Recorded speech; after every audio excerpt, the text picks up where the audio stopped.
Welcome to Sci-Fi Quantum Archives. Don't forget to like, subscribe, and explore. It started with a phone call no one remembered making. A file had moved desks, a stamp misapplied, initials mistaken for signatures. By the time it reached the inbox, it carried no urgency, just an assignment marked provisional, regional, low clearance. Flood damage. One crossing lost. Repair to begin within 2 weeks. Morning sun slid across the gray concrete of the office as boots scuffed toward the printer tray. Paper curled slightly in the humidity, ink not yet dry. No ceremony, no discussion. Just a name matched to a location, a quiet reassignment no one questioned. The drive south felt long though the distance wasn't. Fields blurred past with the kind of forgettable charm that makes it hard to recall what came first. A vineyard, a quarry, a village without a name.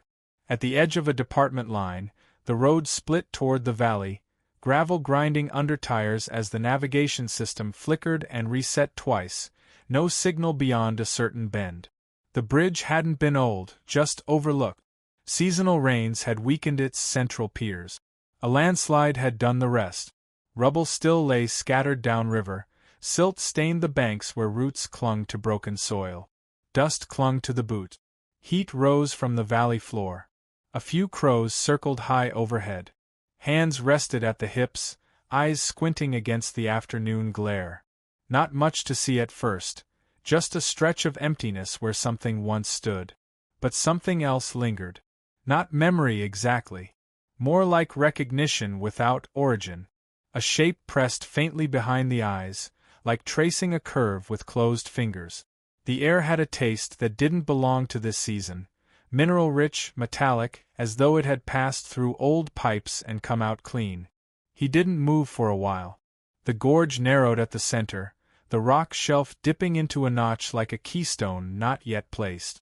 To the left, a slope of gravel interrupted by rusted rebar. On the far bank, a narrow ledge climbed toward a tree-line with no trail to reach it. He could draw it blind. Every angle, every line. Silence pressed harder than expected. No insects. No breeze. Just the weight of a landscape that felt composed, not grown. He looked down. Mud crusted his boots in layers too thick for one afternoon. Wind picked up briefly and carried the smell of old wood, dried moss, wet steel. The site foreman approached from behind. Said something about timelines, equipment en route, preliminary scans already complete. A clipboard passed between hands, blueprints paper-clipped to the front. Something twitched in the stomach. Pages flipped without instruction. Measurements, annotations, load-bearing calculations. All correct, all stamped, all approved.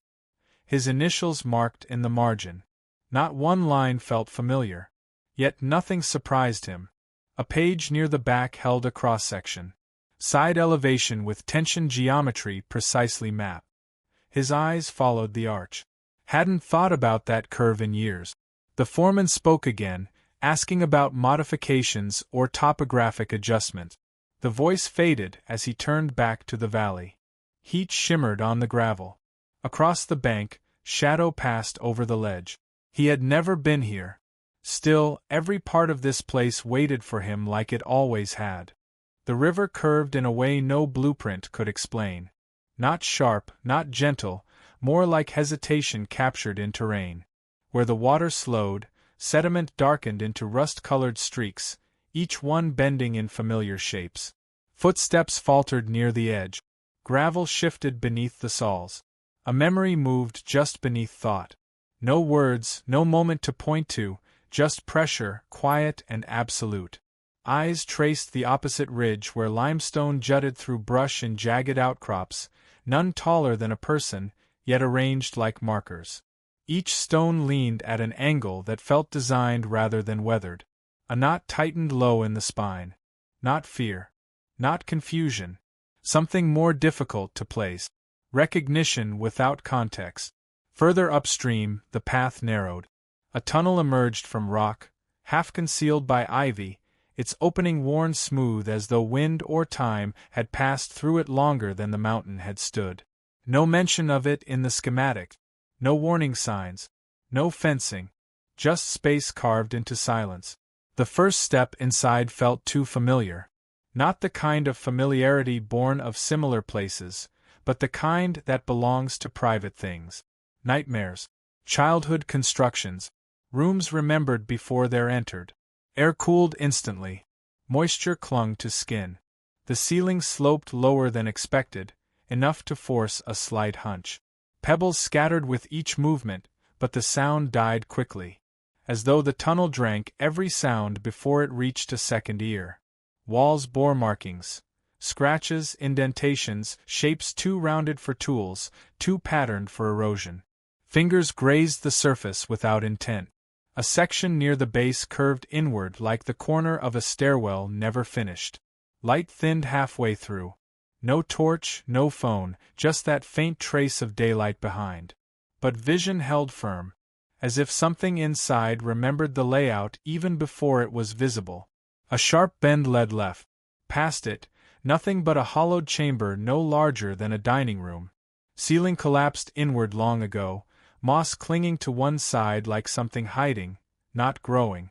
In the middle, a stack of stones no taller than a chair sat perfectly balanced. 5 tiers. Uneven but stable. No moss. No dust. Not one leaf. Breath slowed. Not voluntarily. As if the body had slipped into some older rhythm. Hadn't this place appeared once before? Years back. Maybe 7. Maybe younger. A dream about a cavern with no ceiling, the sky pouring through like water, but silent. A dream where someone said not to touch the stones. But no voice came now. A step closer. The stones didn't move. Back outside, the sunlight felt wrong. Too bright for the hour. Birds called overhead, but none seen. The air tasted different, less metallic now, sweeter, like the smell of warm bread left on a windowsill. Dust covered the boots again. But the mud from earlier was gone. Not dried. Gone. Across the gorge, a single tree leaned westward at the exact angle seen in that childhood dream, the one that ended with a bridge suspended midair, half-built, never finished. No blueprint could have known that. No engineer would have planned for it. Still, each detail waited here like it had never left. Lights hummed low in the office corridor, the kind that never fully shut off, the kind that made paper look older than it was. A stack of documents waited beneath a loose rubber band, top page curling slightly at the corners, initials scrawled in blue ink just above a diagonal crease. Someone had clipped them together with care, but not precision. A swipe of the ID badge triggered the archive door. Air inside carried that chemical staleness only found in rooms designed to forget people had been there. Fluorescent tubes buzzed in intervals, a soft mechanical cough coming from the server rack along the far wall. The file bore his name. No middle initial, no typo. Signature printed along the footer with ink too clean for forgery. Everything followed departmental formatting. Document headers aligned, measurement units consistent, seal embossed with regional code. No oddities. Until the drawings unfolded. Not template. Not schematics built off old models. Original renderings. Lines flowed without interruption, tension patterns curved through space as though calculated by rhythm, not number. Pylon positions angled with a kind of symmetry that avoided symmetry. Arches suspended not for beauty, but for something more precise. Intent, not ornament. Fingers hovered over the ink. No smear. No correction marks. No layering where revisions should have left a shadow. He leaned forward. Paper creaked under weight, dust catching in his throat. One diagram mapped wind direction across multiple seasons. Data not yet gathered. Another chart predicted erosion across 4 potential soil profiles. A third showed tension cables threaded through composite alloy joints not yet available from local vendors. Hands moved without command. Traced the outline of the central span. Eyes narrowed at the subtle swell in the undercarriage, barely perceptible without rotating the page. He knew that swell. Not from class. Not from prior projects. From a dream 5 winters ago. Snow melting across a footpath suspended midair. A bridge where the wind changed tone as he walked toward the middle. A voice whispering, not words, just the absence of them. Here it was, ink on paper, rendered with professional certainty. Fingertips pressed against the base structure's cross-section. The sensation felt less like touch, more like continuation. As though the drawing wasn't being observed, it was being remembered. A timestamp on the server matched a date 3 weeks prior. Time he couldn't account for. Days spent on routine field checks, none near a drafting terminal. He opened a second file. Interior schematics. Load resistance under seismic stress. Auxiliary support arrays woven through terrain geometry with the kind of precision that doesn't occur in first draft. His own handwriting annotated the margins. But the penmanship differed. Still his. But from years ago. Back when he still looped his GS and crossed the ZS without pause. No recollection of writing these. Yet no disbelief either. Only that stillness that comes when denial no longer feels useful. A noise from outside the door, soft knock, then retreating step. Nothing urgent. He remained at the table. Blueprints spread before him. Hands still. Chest tight. Every page whispered the same thing without sound. You've already built it. You just don't remember when. Ground broke under clouded sky, light thin and diffused like paper stretched over a lamp. Machinery moved without protest, soil parting in clean, dry segments. Survey markers held their lines with unnatural precision, no adjustment needed, no recalibration between drones and terrain. Readings came back perfect the first time. Depth matched projection. Rock layers matched the simulated scans before the scanners were ever sent out. The project moved forward with an ease that made people uncomfortable to acknowledge. Crews worked faster than schedule without pushing for it. Materials arrived without delays, even those sourced from vendors who'd failed to deliver in previous contract. Concrete cured ahead of expected hardening time. No weather interruption, no site erosion, no unexpected fault. Not once did a cable fall short. Not once did a measurement need correction. No one said anything directly. Not at first. But the silence grew dense. Lunch breaks shortened. Conversations drifted into single-sentence exchanges. Supervisors stopped asking for updates. They came already resolved. On the third week, a subcontractor left a drawing on a cafeteria tray. Pencil on notepad, no labels, just a detailed sketch of the center span. Arches in perfect proportion, support braces aligned with the engineer's prints, down to the rivet count. He hadn't seen the plans. Said he just remembered it from somewhere. That afternoon, 2 surveyors argued quietly by the north embankment. One claimed the bridge used to be there, long ago, before the floods. The other swore there'd never been a structure, only a footpath and a signpost that vanished years before the project began. Neither could prove anything. No records existed. A welder dropped his torch during inspection. Said he felt watched from beneath the supports. Not by a person. By something immobile. The feeling passed in minutes, but he refused to work that side again. Progress reports reflected none of it. Everything remained on track. Ahead, in fact. The bridge began to rise piece by piece, each segment clicking into place with a kind of finality that left little room for doubt. Curved joints locked without resistance. Bolts slid into brackets with no need for adjustment. Even when wind picked up, it died down just long enough to lift the larger panels into place. When the midpoint platform was installed, no one spoke for nearly an hour. The crew stood back, eyes lifted, arms folded or hands at hips, nothing to say. Not awe. Not pride. Just recognition. Someone mentioned they'd seen it before, in a train window reflection, years ago. Another said it reminded them of something built by a relative long since passed, though couldn't recall the location. No photo existed of this place before construction began. But more than one worker said it looked exactly how they remembered it. Every screw, every beam, every slope down to the river's edge. None of it made sense. Yet nothing needed fixing.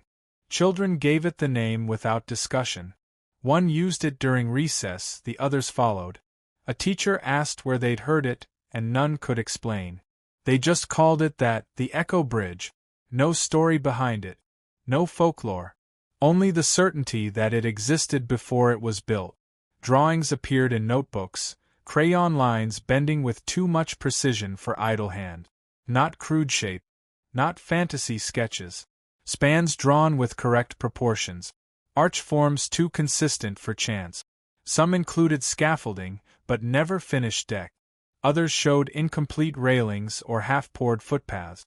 One child shaded only the support beams, floating in space with nothing above. Parents dismissed it as fascination.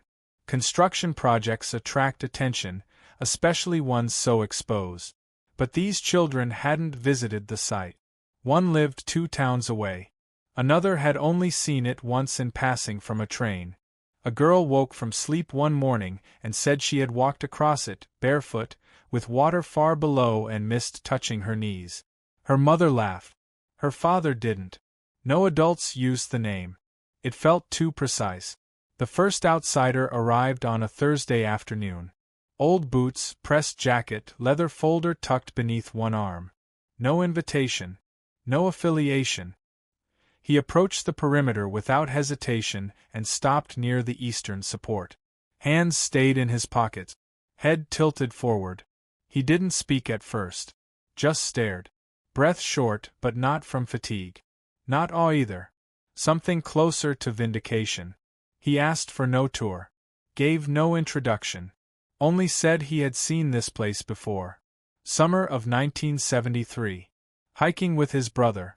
Took a wrong trail near the base of the valley and found a clearing where the sun hit water in a perfect crescent. Stood on a boulder near the bend and saw, through tree gaps, the shadow of a structure too symmetrical to be rock. Thought it was a trick of light. Tried to return the next day, but the path was gone. He'd searched for it for years. Mentioned it in lectures. Once made a charcoal sketch from memory. Students thought it metaphorical. He walked slowly along the edge of the construction zone, nodding to himself. Murmured measurements under his breath. Counted pylon intervals without checking plans. Described the underside curvature before stepping into view of it. No one on site remembered him leaving. Security footage lost that hour. No image of his face remained. Only the record of his name on a clipboard, signed in handwriting that matched an archived submission from over 4 decades ago, one that described a proposed crossing, never commissioned, never funded, submitted by an unknown regional firm that no longer existed. Same alignment. Same structural layout. Same location. No one could explain it, but when the children were asked again, they said it was always meant to be there. It just hadn't been finished yet. Blueprints from older projects came out in silence, unrolled one at a time across the worktable, weighed down at the corners by cold metal rulers. Drawings he hadn't looked at in years. Municipal crossings. Pedestrian ramps. Drainage overpasses too minor for headlines, too functional for awards. Each file had been signed without thought. Calculations double-checked, permits submitted, deadlines met. No controversy, no acclaim. The kind of work that fills a career without defining it.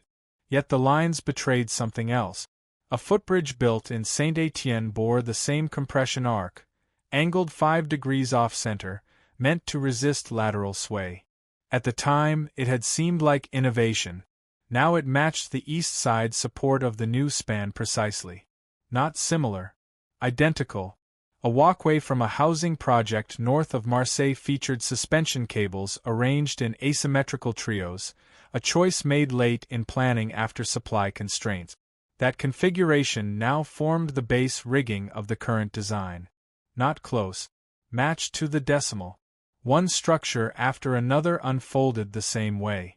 A culvert crossing designed 10 years earlier had been shaped with a double-keel undercarriage, unusual for shallow runoff.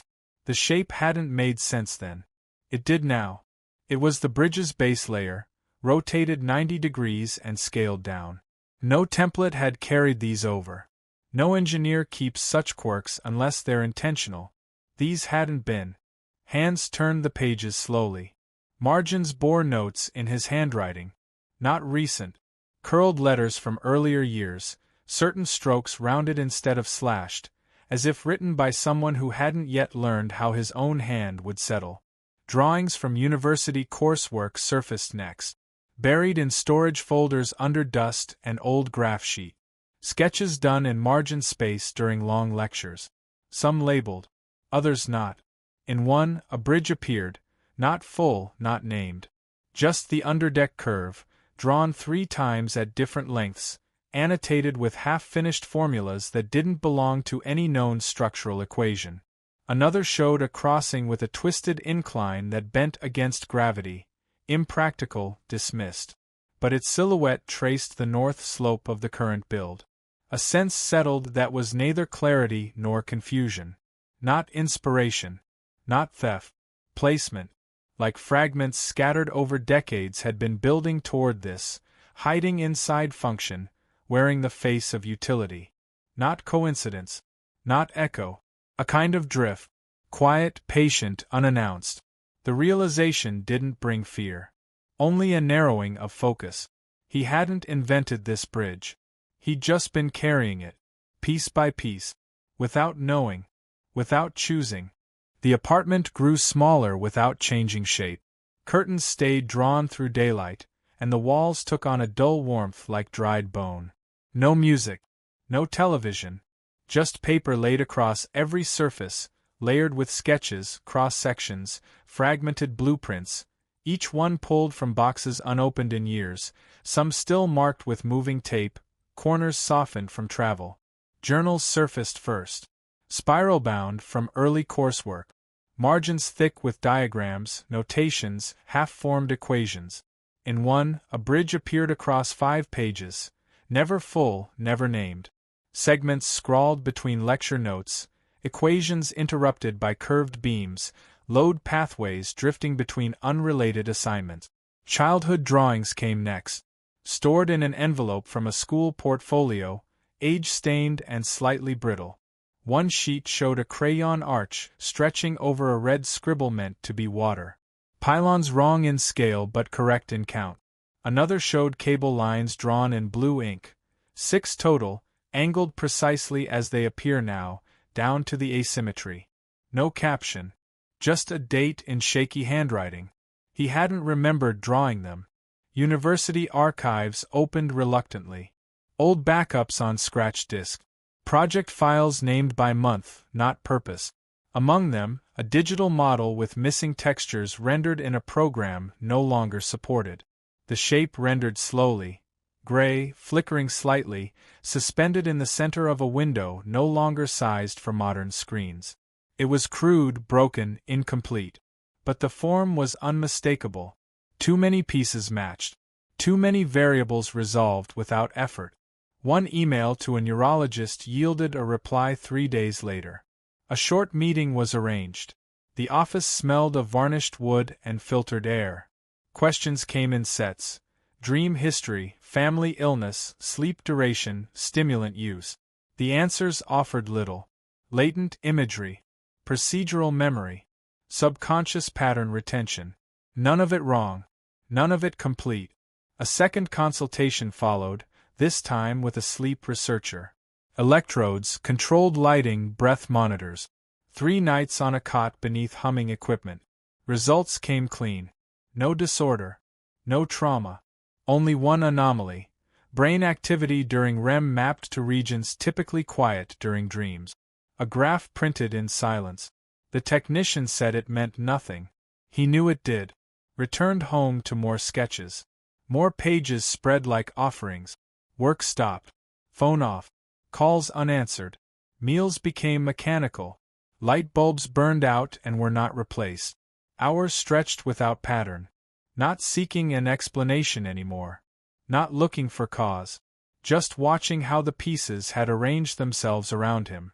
No force. No manipulation. Only a shape that kept repeating, across years, across versions of himself. Too quiet to notice until it was almost complete. The first message came without greeting. A short line, sent through an alumni thread long since quiet. Built your bridge last night. Didn't know it was yours until I saw the supports. Attached was a photo of a scale model sculpted from foam and cardboard, grainy and underlit, sitting on a windowsill against a background of early frost.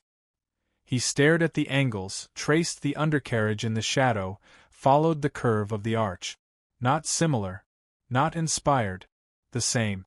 A name clicked into memory. A former student from nearly a decade earlier, quiet, methodical, often late. Never finished his thesis. Never responded to outreach.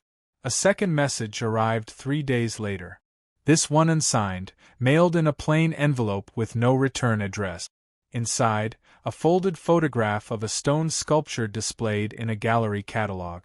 Cylindrical shapes positioned in sequence, tapering slightly toward the top, each one chipped and weathered to resemble the pylons at the construction site, only without the bridge. Just the uprights, arranged in isolation, like ruins waiting for something to return. The caption named the piece Memory Load Number 4. Created 6 years before construction had begun. A phone call followed. Late evening. Number unknown. The voice spoke slowly, unsure. Said he was a composer. Freelance, mostly ambient work. Sound installations for galleries and public art spaces. He'd written a piece based on a recurring dream, one where he crossed a suspended platform in the dark. No visuals, only the texture of the walk, how footfalls changed tone with each section passed. He played a sample through the line. Wood meeting stone. Stone passing into steel. Steel quieting into silence. The same sequence recorded during stress tests at the bridge's midpoint, logged by an intern 2 weeks prior. The call ended without farewell. There were more. A child who painted the crossing with no railings, 6 years old, swore she'd been there in sleep before the road signs went up. An elderly man who spoke no French showed up at the far side of the site, pointed toward the river and drew the outline in the dirt using a broken stick. When asked who told him about the bridge, he pointed upward, not toward the sky, but toward the ridge behind the trees. One woman mailed in a dream journal entry from 1992, describing a footbridge with no entry point, suspended above a gorge with sides that bent inward like ribs. None of them knew each other. No one asked for attention. They came quietly, left no demands, carried nothing but recognition in their posture. The design hadn't spread. It had always been present, scattered across lives that never intersected. Not supernatural. Nothing with answers. Just a form passed between people without permission. A structure that waited to be remembered by enough of them at once. No ribbon was cut. No speech prepared. The workers finished 3 days before inspection crews were scheduled to arrive. Paperwork submitted, signatures placed where they belonged. All columns passed without revision. No final corrections marked in red. No compromise between plan and result. The bridge held itself without fanfare. No flex under pressure. No shift in temperature. Each joint behaved like it had been in place longer than the stone it touched. Even the river slowed beneath it, as if unsure whether to disturb the reflection. People gathered without invitation. First a few. Then more. No ceremony. No cameras. No one posed for photos. They stood at the base, shoes scuffing dry grass, voices low, hands tucked in pockets. Some recognized each other from memory they couldn't name. A few exchanged short nods. Most said nothing. They came in sweaters and coats, in silence and pause, like entering a room meant for someone else but left unlocked. Faces turned toward the structure not in awe, but familiarity. Each step across brought no discovery, only recognition. The texture beneath their feet did not surprise. The angle of each incline matched what had already been felt. He waited until light had thinned, when the last figures drifted back toward cars parked along the dirt path. No shoes touched the concrete but his. Footsteps carried no rhythm. Sound faded before bouncing back. Wind shifted without chill, brushing against the railing like cloth drawn over furniture that had never been used. His hand rested lightly along the edge. Metal cool, not cold. Surface smooth, but not polished. The kind of finish that comes from something never touched but long handled. eyes lifted toward the far end. A shape traced in outline against the fading light. Horizon sloped away gently, colors losing saturation as shadows thickened into something quieter than dark. No sound of wildlife. No movement in the brush. Just distance settling into place. Halfway across, breath shortened, not from strain, not from effort. Something older. As though the body recognized the final steps of something it had once begun long ago. No memory surfaced. Only a weight easing from behind the ribs. He reached the center and stopped. No celebration. No arrival. Only the absence of needing to continue. Not achievement. Not completion. Just the end of carrying something that had finally found its shape. The envelope arrived on a morning with no weather. No breeze, no damp, no scent on the air. It lay among circulars and utility slips, weightless, unmarked except for a return address printed in block lettering too precise for a child, too imperfect for a machine. Inside, a single page. Lined paper from a school notebook, corners bent inward, one edge torn unevenly. Drawn in marker, a tower stood on jagged rocks, base wide and uneven, upper tier narrowing with segments that curved slightly left. The light chamber was oversized, ringed by black lines radiating outward, not symmetrical, not decorative. Measured. A shoreline cut low across the bottom third. Water drawn in short slashes, not waves. Repetition without rhythm. No sun. No clouds. Just the structure and the sense that everything had been pulled toward it. A small signature sat in the bottom right corner. A first name only. Age 7.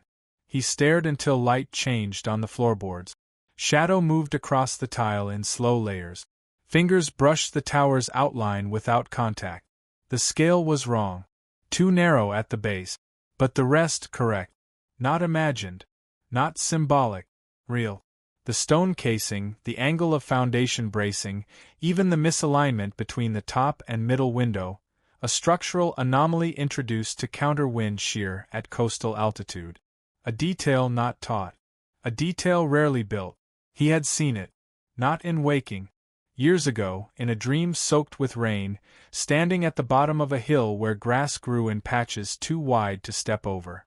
The lighthouse stood high above him, beam turning without a source, illuminating nothing, casting no shadow. He hadn't thought of it in years. Until the paper landed in his hand. There were no questions to ask. Only the soft press of realization, slow and deliberate, like ink sinking into old wood. Sleep never came that night. Instead, he cleared the kitchen table. Spread tracing vellum across its surface. Pulled pencils from drawers not opened in months. The first line came without hesitation. A curve. Not too tight. Not quite true. Another followed, then another. No corrections. No guide marks. Just form-finding surface. By sunrise, a full foundation stood across the page. Not planned. Not forced. Only remembered. Thank you for watching and sticking with me to the end.